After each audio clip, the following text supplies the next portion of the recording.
It's not looking good, everybody. It's not looking good. Sorry. I'm Erica, and I'm distraught. I just left the bike repair shop. I had to ride my scooter to get here. My bike, my favorite bike, my newly renovated classic, the beautiful bike is broken. There's a chance it could be repaired, but there's also a chance my bicycle has seen her last ride. It's not looking good, guys. I apologize. I'm not very good today at showing contentment. Contentment is learning to be okay with what you have. But how can I be okay with my bike I may not have anymore? The memories. Oh, I did the wrong hand. I'll sure miss that old girl. You know, I don't think I'll ever be happy again. Unless they're able to repair my bike. Or unless I can save up enough money to buy a new bike. But until then, I guess I'm gonna have to be sad. Because my bike is broken. Because it's broken. In today's story, we'll hear about some people who were stuck somewhere between where they used to be and where they wanted to go. If only they could have been okay with what they had in the present. Hey, I have a scooter. I can ride it to the store to go look at new bikes. Bye, guys. The store is the other way.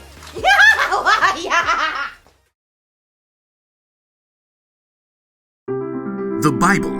It's 66 books of history, stories, letters, and poetry that fit together to form God's one big story. The epic adventure of how He created us and loves us so much that He made a way to rescue us. As we travel through the Bible, from Genesis to Revelation, we discover people who met God and found their lives changed forever. Now, for an amazing story. Inspired by the book of Exodus, chapters 16 and 17. The Israelites had lived as slaves in Egypt for hundreds of years, but God worked miraculous signs and parted the waters of the Red Sea to lead them to freedom. Sing to the Lord, He is greatly honored. He is strong, Pharaoh's horses and chariot drivers into the Red Sea.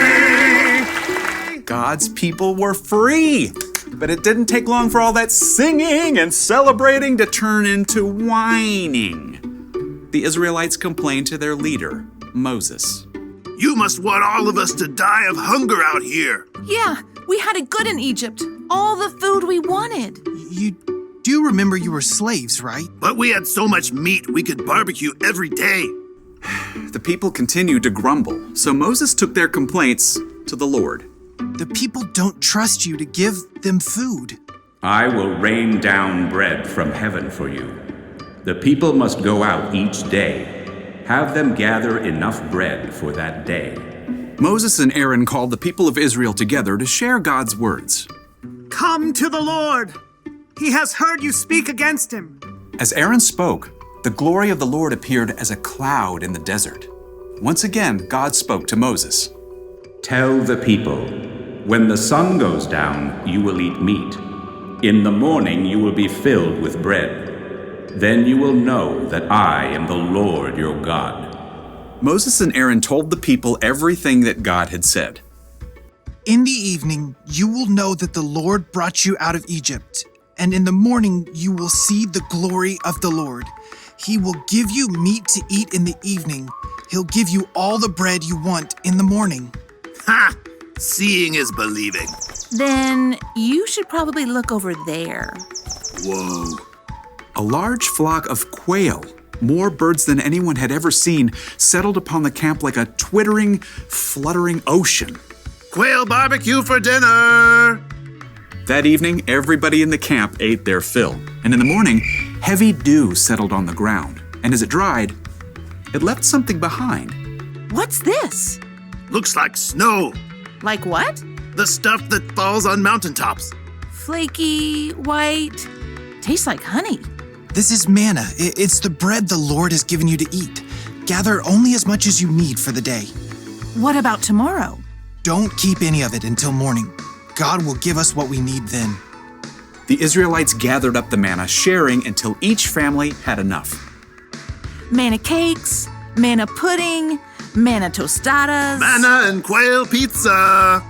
Some people disobeyed God and tried to keep leftovers until the next day. Ew.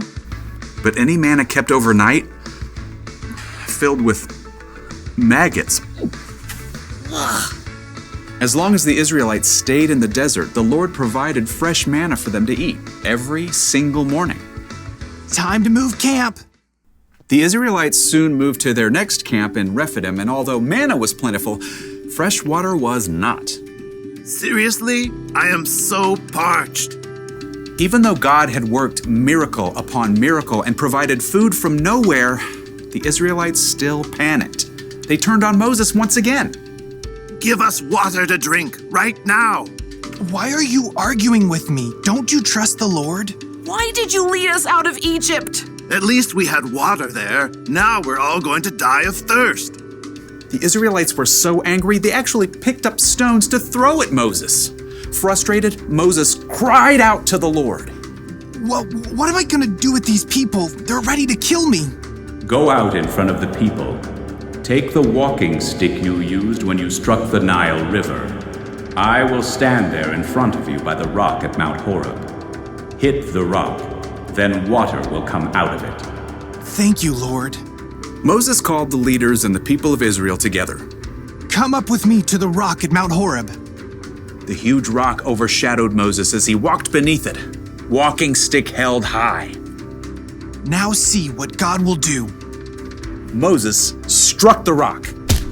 Immediately, God caused cold, clear water to gush from the rock, forming a rushing stream below.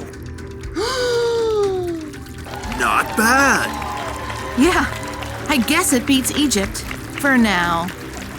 Over and over, God showed that He would care for His people, but still the Israelites were tempted to long for what they had before, in spite of their newfound freedom.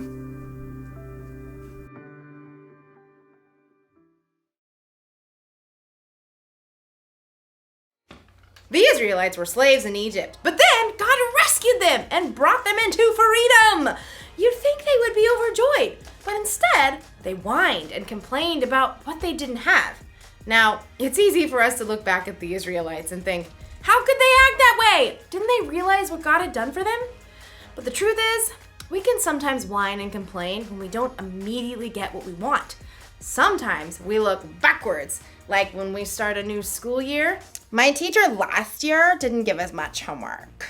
Sometimes we look to the future, like when we're waiting for something exciting. I want Christmas to be here right now!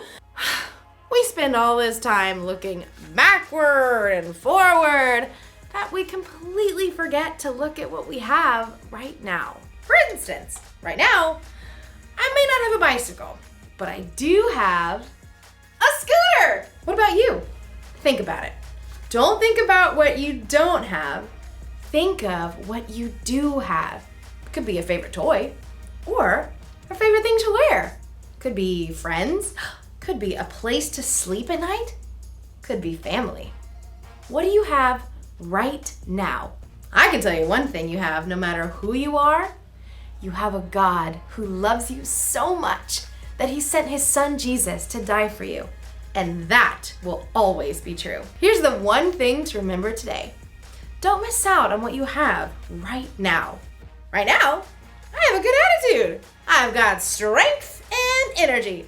And I've got a scooter to ride around on. I'm so content. I'll see ya. Vroom.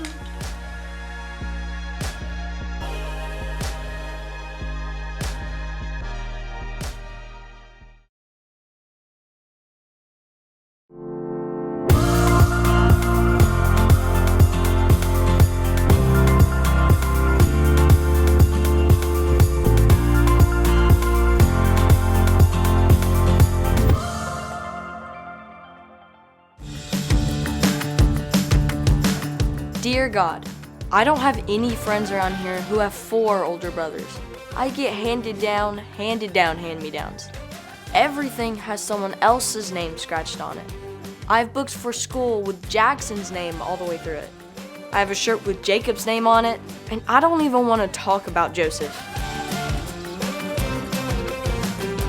God, it seems like nothing I have is really mine. It's always just someone else's leftovers, like the skateboard. It was Jacob's, and it was ancient. Like, it should have been in a museum, but instead of getting a new skateboard, I got his. I didn't even want to ride it. I just kind of tossed it somewhere in the garage until Jacob asked if I wanted to fix it up.